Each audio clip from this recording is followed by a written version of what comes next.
मंगल का तुला राशि में जाना जनरली एक बहुत अच्छी चीज होती है, क्योंकि यहाँ पर मंगल आते हैं तो फिर एनर्जाइज हो जाते हैं, रिश्तों के मामले में एनर्जाइज होते हैं, नई डील्स करना चाहते हैं, नए संबंध बनाना चाहते हैं। हालांकि तरीका उनका थोड़ा सा डोमिनेटिंग होता ही है, लेकिन हाँ, at least they are willing to connect with people, like minded people. हालांकि इस बार मंगल का तुला राशि में जाना उतना भी सीधा साधा है नहीं जितना कि सरफेस से देखने को मिलता है, और इन सब की सारी वजह है शुक्र। तो चलिए जान लेते हैं कि मंगल के तुला राशि में जाने से अगले 2 महीनों में हमें कौन कौन से चेंजेस देखने को मिलेंगे। So let's get started. नमस्ते, भाग्यश्री होलिस्टिक एस्ट्रोलॉजी में आप लोगों का एक बार फिर से स्वागत है।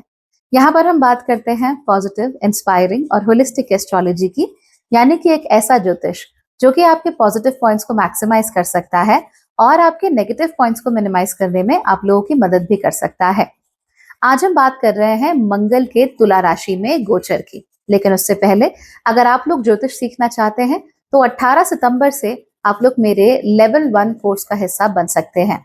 ये एक 10 सेशंस का प्रोग्राम है जहां पर हम ज्योतिष के बेसिक्स, फंडामेंटल्स को सीखने की कोशिश करते हैं और उसके बाद आप लोग इन सब चीजों को सीखकर कुंडली पढ़ने में अपनी आसानी पाते हैं।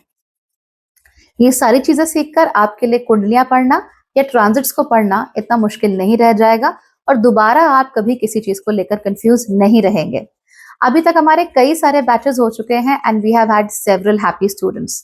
तो अगर आप भी उन सबका हिस्सा बनना चाहते हैं, इस ग्रोइंग कम्युनिटी ऑफ लर्नर्स का हिस्सा बनना चाहते हैं, डेफिनेटली ज्वाइन इन। नीचे जो नंबर दिया हुआ है उस नंबर पर आन्या से कॉन्टैक्ट कीजिए, she will get in touch with you. चलिए अब बात कर लेते हैं मंगल की। मंगल 13 सितंबर को तुला राशि में प्रवेश कर जाएंगे और यहाँ पर वो 27 अक्टूबर तक रहने वाले हैं, यानी कि काफी अच्छा लंबा ट्रांजिट हमें यहाँ पर देखने को मिलने वाला है। जब मंगल एंटर कर रहे होंगे तुला राशि में, उस समय पर तो वो निपट अकेले रहेंगे, लेकिन अक्टूबर की शुरुआत में बुध यानी मरकरी भी तुला राशि में प्रवेश कर जाएंगे और फिर अक्टूबर के बीच में सूर्य भी यहीं पर प्रवेश कर जाएंगे। इसकी वजह से हमें सूर्य का और बुध का कनेक्शन देखने को मिलेगा मंगल के साथ। हालांकि यहाँ पर भी कोई क्लोज कंजंक्शन होता हुआ नहीं दिखेगा, लेकिन हाँ, ये तीनों ही ग्रह मिलके कहीं ना कहीं तुला राशि के लिए एक नया जीवन जो है, एक नया सिस्टम जो है, उसको शुरू करने वाले हैं। अब इसका मतलब क्या है? मतलब यह है कि अब तुला राशि वाले जो लोग हैं उनके दिमाग में ऐसा आ रहा है कि let's start fresh, let's start new. अब हमें भी तवज्जो मिलनी चाहिए, अब हमें भी आगे जाना चाहिए। यही चीज मैंने आपको इस महीने के हॉरोस्कोप्स में भी कही थी, that now you want to enjoy your life. अब आप अपने लिए जीना चाहते हो, अपने लिए करना चाहते हो। तो यही सारी चीजें इस महीने, इनफैक्ट अगले 2 महीनों में आप लोगों के ऊपर हावी होने वाली हैं। हालांकि जब हम तुला राशि की बात करते हैं तो हमारे लिए शुक्र की बात करना भी बहुत महत्वपूर्ण हो जाता है। ये पूरे समय जब मंगल तुला राशि में रहेंगे, उस समय पर शुक्र पहले सिंह राशि में और उसके बाद फिर कहाँ रहेंगे? कन्या राशि में। आप लोग जानते ही हैं कि ना तो सिंह राशि में ना ही कन्या राशि में शुक्र खुश रहते हैं। उनके लिए ये दोनों ही पोजीशंस काफी प्रॉब्लमैटिक पोजीशंस होती हैं, because of which Shukra is not able to give his best results. अब क्योंकि उनके बेस्ट रिजल्ट्स नहीं आ रहे हैं, इसीलिए कहीं ना कहीं मंगल के रिजल्ट्स में भी हमें कमी देखने को मिल जाती है। सामान्य रूप से मंगल जब तुला राशि में जाते हैं तो थोड़ा फ्री महसूस करते हैं, लाइक माइंडेड लोगों को साथ लाने की कोशिश करते हैं, उनसे बातचीत करने की कोशिश करते हैं, कम से कम निगोशिएशन करके किसी तरीके से पीस पर आने की कोशिश करते हैं, है ना, एक ट्रूस डेवलप करने की कोशिश करते हैं या संधि करने की कोशिश करते हैं। ये उनका स्वभाव होता है। हालांकि उनको नई चीजें एक्सप्लोर करना, नए संबंध बनाना, नए लोगों से मिलना, नए लोगों के टच में आना, ये भी बहुत पसंद होता है। बट ओवरऑल मंगल का फोकस यही रहता है कि कैसे करके हम नए लोगों को अपने जीवन में ला सके, कैसे करके हम नए लोगों से मिल सके और उनके साथ नए संबंध बना सके। लेकिन क्योंकि इस समय पर शुक्र कमजोर है, इस वजह से क्या होता है कि हम लोगों के सामने अपनी छवि ढंग से नहीं पेश कर पाते हैं, या लोगों के सामने जिस तरीके से हम जाना चाहते हैं 100% वैसा नहीं हो पाता। या तो डिले हो जाएगा, या कहीं कुछ प्रॉब्लम हो जाएगी, या कहीं वहीं पर कोई बात आकर अटक जाएगी जो आपने करने का डिसाइड किया है।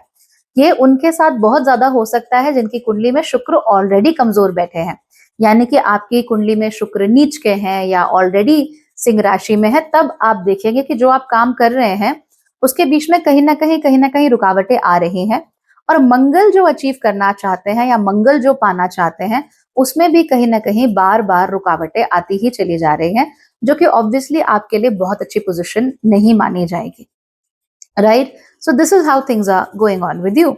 लेकिन अगर आपकी कुंडली में मान लीजिए मंगल मजबूत है, इन दैट केस मुसीबतें चाहे कितनी भी आए, आप रिलेटिवली फिर भी अच्छा काम कर लोगे। नए संबंध आपके जीवन में आ सकते हैं, नए लोग आपके जीवन में आ सकते हैं। Overall it will be good for you. आपका जो मैसेज है या जो आपकी बात है वो भी ज्यादा लोगों तक पहुंच सकती है। So that's how the dynamics are going. Video आगे बढ़ाने से पहले एक छोटी सी अनाउंसमेंट कर देना बहुत जरूरी है। आने वाली 5 दिसंबर को भाग्यश्री को यूट्यूब पर पूरे 6 साल पूरे हो जाएंगे, जो कि बहुत अच्छी बात है। मुझे उम्मीद नहीं थी ये चैनल स्टार्ट करते समय कि इतने हजारों लाखों लोग हमारे साथ जुड़ेंगे और होलिस्टिक एस्ट्रोलॉजी के थ्रू अपने जीवन में बदलाव लाएंगे। और यकीन मानिए, जब आप लोग केवल यूट्यूब वीडियोस देखकर ही अपने जीवन में इतने बड़े बड़े बदलाव ले आते हैं, जब आपको नौकरियों में सफलता मिलती है, जब आपको जीवन में रिश्तों में सफलता मिलती है, जब आप लोग फीडबैक्स भेजते हैं, मैसेजेस भेजते हैं, ईमेल्स भेजते हैं, तो मुझे बहुत खुशी होती है। आई एम रियली हैप्पी कि आपने मुझे इतना खुश होने का मौका दिया। अब जब 6 साल पूरे हो रहे हैं, तो मैं अपनी खुशी आप लोगों के साथ और ज्यादा बांटना चाहती हूँ। 9 सितंबर के बाद आप लोगों को मेरी वेबसाइट का एक बिल्कुल नया लुक देखने को मिलेगा। I have migrated to a brand new website. यहाँ पर हमारे लगभग जितने भी पुराने कोर्सेज हैं, चाहे मिनी मेकओवर हो, चाहे इसेंशियल लाइफ हो, उन सब के ब्रांड न्यू रिवैम्प्ड वर्जन्स आप लोगों को देखने को मिलेंगे। आप लोगों के लिए बेहतरीन नई सीरीज भी मैं लेकर आने वाली हूँ अपने सारे चैनल्स पर, जिसके थ्रू आपकी जिंदगी अब और बेहतर हो पाएगी। All you have to do is keep watching the channels. इसके साथ साथ ही मैं कुछ नए कंसल्टेशन ऑप्शंस भी आपके लिए लेकर आ रही हूँ, जैसे ऑडियो कंसल्टेशंस और टेक्स्ट बेस्ड कंसल्टेशंस। ये कंसल्टेशंस आपको जल्दी मिल जाएंगे, यानी 1 से 2 दिन के अंदर आप लोगों को ये कंसल्टेशंस मिल जाएंगे, जिसमें रिटन टेक्स्ट या फिर ऑडियो फाइल्स के थ्रू आपके जो भी प्रॉब्लम्स हैं, जो भी 2-3 क्वेश्चंस हैं, उनको हम जल्दी से उनका समाधान करके जो भी आपके अर्जेंट प्रॉब्लम्स हैं उनको सॉल्व कर सकते हैं। Isn't that amazing? I know it is. And I know कि जैसे आपने अभी तक साथ दिया है, आप आगे भी देते रहेंगे। और जिन लोगों को भी आप प्यार करते हैं, जिनका भी आप भला चाहते हैं और जिनके भी आप शुभ चिंतक हैं, उनके साथ आप भाग्यश्री के मैसेज को जरूर शेयर करेंगे। So ऐसा करते रहिए। I will be waiting for you and we will be celebrating 6 years together. Personal संबंधों में यहाँ पर हमें अभी भी काफी टूटन देखने को मिल सकती है। इनफैक्ट अगर आप 2025 को बहुत ध्यान से देखेंगे, तो इस पूरे साल में जितने रिश्ते जुड़े हैं उससे कहीं ज्यादा टूट गए हैं। इतने तो लॉकडाउन के टाइम पे भी नहीं टूटे थे जितने कि अब टूटने शुरू हो गए हैं। वजह यह है कि सभी लोगों को रियलाइज होने लगा है कि उनके लिए क्या चीज सही है और क्या चीज गलत है। और जब आप लोगों को ये चीजें रियलाइज हो जाती हैं, उस समय पर definitely some people simply don't fit into your life anymore. और क्योंकि वो आपकी लाइफ में फिट इन नहीं होते हैं, इसलिए you are not interested in carrying forward that relationship anymore. इस तरह की चीजें हो सकती हैं। हालांकि अगर आपकी कुंडली में शुक्र मजबूत है, तब फिर आपके लिए ऐसा नहीं होगा। तब आपकी जिंदगी में पुराने से पुराने लोग भी वापस आएंगे, वो भी नया संबंध जोड़ने की कोशिश करेंगे, वो भी नए तरीके से आपके जीवन में शामिल होने की कोशिश करेंगे। Depends on the position of शुक्र एंड मंगल इन योर कुंडली।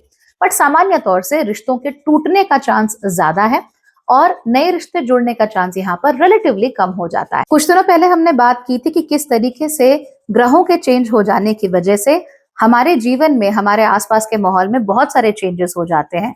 तो मैंने आपसे कहा था कि फ्लड्स आएंगे, फ्लड्स आए, टैक्सेस कम हो गए, जीएसटी कम हो गया। हमने कहा था कि सरकारों के ऊपर इस तरह में बहुत मुसीबत आ सकती है, सरकार में बैठे हुए लोगों के ऊपर बहुत मुसीबतें आ सकती हैं। आप देख रहे हैं पूरे साउथ एशिया में क्या चल रहा है, खासतौर पे नेपाल में तो it has been very very difficult because people have turned against their government. इस तरह की चीजें वहां देखने को मिल रही हैं। तो माहौल काफी खराब हो रहा है। खासतौर से जो लीडर्स हैं उनके प्रति हमारा विश्वास, हमारा भरोसा उठता चला जा रहा है। ऐसे में अगर शुक्र, जो कि संबंध बनाने का काम करते हैं, लोगों को सबसे जोड़ने का काम करते हैं, अगर वो ढंग से हेल्प नहीं कर पा रहे हैं मार्स की संबंधों को जोड़ने में, वापस किसी पीस की स्थिति में आने में या वापस कोई समझौता करने में, ऐसे में फिर हमें थोड़े और क्राइसिस देखने को मिल सकते हैं, जिसकी वजह से जो खराब सिचुएशन है वो और लंबी चले। फॉर इंस्टेंस, 2 कंपनीज आपस में मर्जर करना चाहती हैं, 2 कंपनीज आपस में जुड़ जाना चाहती हैं, तो ये तो शुक्र का काम हुआ।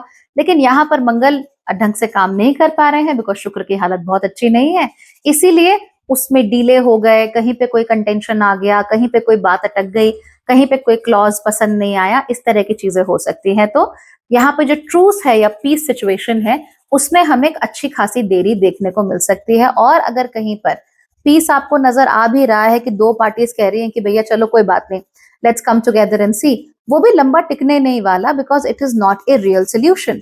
ये हमारे पर्सनल रिलेशनशिप में हो सकता है और इंटरनेशनल पॉलिटिक्स के लेवल पर भी हो सकता है। तो इसको लेकर आप लोगों को थोड़ा सा सावधान रहना चाहिए। कहीं पर संबंध अगर बिगड़ रहा हो तो उसको जबरदस्ती बचाने की कोशिश मत कीजिए। कोई चीज अगर नेचुरली आपके जीवन से जा रही हो, जबरदस्ती पकड़ने की कोशिश मत कीजिए, क्योंकि ऐसा करने से हम अपना भी नुकसान करते हैं, सामने वाले का भी नुकसान करते हैं, और सबसे बड़ी बात समय वेस्ट करते हैं अपना, जो कि नहीं करना चाहिए। अगर आप लोगों का जन्म एरीज यानी मेष राशि में, कर्क राशि में, तुला राशि में या फिर कैप्रिकॉर्न यानी कि मकर राशि में हुआ है, तो इस समय पर आप लोगों को केवल और केवल अपने ऊपर ध्यान देने की जरूरत है। अपने अलावा किसी पर ध्यान मत दीजिए, अपने अलावा किसी के बारे में ज्यादा मत सोचिए, अपने अलावा जबरदस्ती किसी का मसीहा बनने की कोशिश मत कीजिए। अगर आपको भगवान बनना है, अगर आपको मसीहा बनना है, तो अपना खुद का बनिए, खुद को बचाइए इस समय पर। जितना ज्यादा आप दूसरों को बचाने की कोशिश करेंगे, जितना ज्यादा आप दूसरों के फटे में टांग अड़ाएंगे, उतना ही ज्यादा आपके जीवन में प्रॉब्लम्स बढ़ती चली जाएंगी और उनको फिर हैंडल करना आपके लिए मुश्किल हो जाएगा। So right now focus only on your own goals. अपने गोल्स देखिए, उनको डिफाइन कीजिए और केवल उन गोल्स को पाने की तरफ काम कीजिए। अगर आपकी राह में कोई रोड़ा आता है, कहीं पे कोई संबंध, कहीं पे कोई व्यक्ति, कोई भी चीज अगर आपसे कहती है कि नहीं भैया ये ठीक नहीं है, इसको ऐसे नहीं होना चाहिए, you should not do this, you should not do that, blah blah blah blah blah, don't listen to them at all। अपनी बात को क्लियरली उनसे कहिए कि मैं ये चाहता हूं या मैं ये चाहती हूं और इस तरीके से मुझे आगे बढ़ना है। और उस बात को जब आप क्लियरली लोगों के सामने रखेंगे तो वो जरूर समझेंगे। अगर वो नहीं भी समझते हैं तो भी आपको तो यकीन है ना अपने काम पर, आपको यकीन है, आपको अपना गोल पता है, आपको उसके रिस्क पता है, तो जाइए वो रिस्क ले लीजिए। That is how things will be better for you, otherwise फिर चीजें ठीक नहीं होंगी। अगर आप लोगों की राशि मीन है या फिर टॉरस यानी कि वृषभ है, तो ये समय पुराने टॉक्सिक रिलेशनशिप्स को अपनी जिंदगी से निकालने का है। तो जैसा कि मैंने कहा, जो कोई जा रहा है तो जाने दो, कहीं पर अगर आप अटके हुए हो तो बाहर निकल जाओ। एंड रिमेंबर, कुछ एक्सट्रीम केसेस को अगर छोड़ दें तो कोशिश आप हमेशा ही कर सकते हो, चॉइस आपके पास हमेशा ही होती है। वो अलग बात है कि हमारा मन नहीं होता, हम डरते हैं कई बार सोसाइटी से, कई बार अकेलेपन से, कि हम संबंध तोड़ नहीं पाते। कई बार ऐसे होता है कि हम डरते हैं कि कोई हमको पता नहीं क्या समझेगा कि मैं नौकरी छोड़ के चला गया। कई बार हम डरते हैं कि कोई क्या समझेगा कि मैं इस टॉक्सिक रिलेशनशिप में नहीं रहना चाहती। तो ये जो डर है, इनसे जरा बाहर निकलो।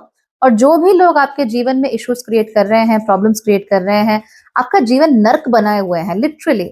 थोड़ी बहुत प्रॉब्लम्स तो हर किसी के साथ होती है, पर जो लोग लिटरली नर्क बनाने पे तुले हुए हैं, जरा उनको अपने जीवन से बाहर निकालो। अभी उनका आपके साथ रहना और अच्छा नहीं है, क्योंकि ये लोग आपकी ग्रोथ में बहुत कमी कर देंगे। आप 2 कदम आगे बढ़ोगे, वो आपको 5 कदम पीछे खींच लेंगे। आप लोगों को इतना डेड वेट उठाकर चलने की जरूरत नहीं है। समय है, इस डेड वेट को फेंक दो, आगे बढ़ जाओगे। हाँ, ये बात अलग है कि शॉर्ट टर्म में दुख होगा, दर्द होगा आपको, you will feel bad about it, but long term में आपके लिए बेनिफिशियल रहेगा।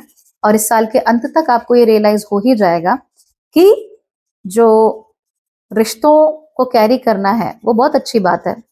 उनमें बोझ तो लगता है पर दिल भी खुश रहता है, लेकिन रिश्तों की लाशों को ढोया नहीं जाता, चाहे वो कोई भी रिश्ता हो। So you need to be very careful and very vigilant about that as well. अब इन दोनों के बीच का डिफरेंस क्या है, वो डिफरेंस समझने के लिए you need this, you need mercury. So if you have a good mercury, you will know exactly कौन सा रिश्ता है और कौन से रिश्ते की लाश है। फिर भी समझ नहीं आता तो आके बात कर लेना, we will figure it all out together. Okay, चलो, तो आज मंगल के गोचर से जो होने वाला है वो मैंने आपको बता दिया। I hope this will be useful for you. And if you want to learn jyotish, you can always come to me. 18 सितंबर से हम लोग कोर्सेज शुरू करने वाले हैं, दोपहर की क्लासेस हैं, so you can all come and join in. All right, bye bye, take care.